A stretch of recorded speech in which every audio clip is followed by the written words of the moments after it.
Guys আপোনালোকৰ কেনে খবৰ? মোৰ খবৰ ভাল। এয়া আমাৰ ঘৰুৱা লাইট আছে, তথাপিও আজি ইমান গৰমৰ কাৰণে আমি খিৰিকীখন খুলি দিছিলোঁ আৰু এয়া ৰাস্তাত ইমান ধুনীয়াকৈ লাইটটো জ্বলি আছে। এই ৰাস্তাৰ পোহৰত পৰাই আমাৰ ঘৰত ইমান ধুনীয়াকৈ পোহৰ পৰি আছে আৰু মোৰ ল'ৰাই ইয়াতে গৰম কাৰণে খিৰিকী খুলি দিছোঁ আৰু ইয়াতে পঢ়িবৰ কাৰণে এয়া বহি আৰু কিতাপ দি দিছোঁ।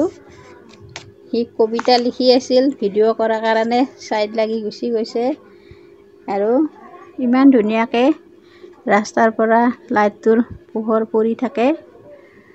ভালে আৰু এনেকৈ ৰাস্তাৰ পৰা পোহৰটো পৰি থাকিলেও ভাল লাগে আৰু গৰমৰ কাৰণে মই খিৰিকীখন খুলি দিছোঁ। আজি ইমান গৰম আৰু ধন্যবাদ আমাৰ গুৱাহাটী কাউন্সিলৰ মৃগন শৰণীয়া ডাঙৰীয়াক এই ৰাস্তাৰ লাইটকেইটা দিয়াৰ কাৰণে বহুত ধন্যবাদ। আৰু এই ৰাস্তাৰ লাইটকেইটাৰ কাৰণে ৰাস্তাটো ইমান ধুনীয়া পোহৰ হৈ থাকে আৰু ভয়ো নালাগে ৰাতি বেল ওলাবৰ কাৰণে।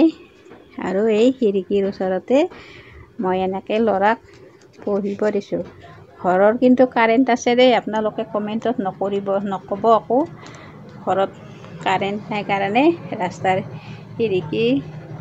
খিৰিকীখন খুলি ৰাস্তাৰ পোহৰতে ল'ৰাক পঢ়াই আছে বুলি। আমাৰ ঘৰত কিন্তু কাৰেণ্ট আছে, গৰমৰ কাৰণেহে খিৰিকীখন মই খুলি দিছোঁ।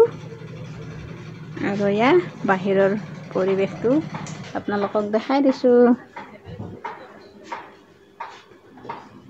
কেনে পাইছে ভিডিঅ'টো? ভাল পাইছে যদি লাইক কমেণ্ট শ্বেয়াৰ কৰি দিব। ধন্যবাদ আকৌ একবাৰ মৃগন শৰণীয়া ডাঙৰীয়াক এই লাইট দিয়াৰ কাৰণে। আপোনালোকে ভিডিঅ'টো ভাল পাইছে যদি লাইক কমেণ্ট শ্বেয়াৰ কৰি দিব। অন্য এটা ভিডিঅ'ত আপোনালোকক লগ পাম। Bye bye.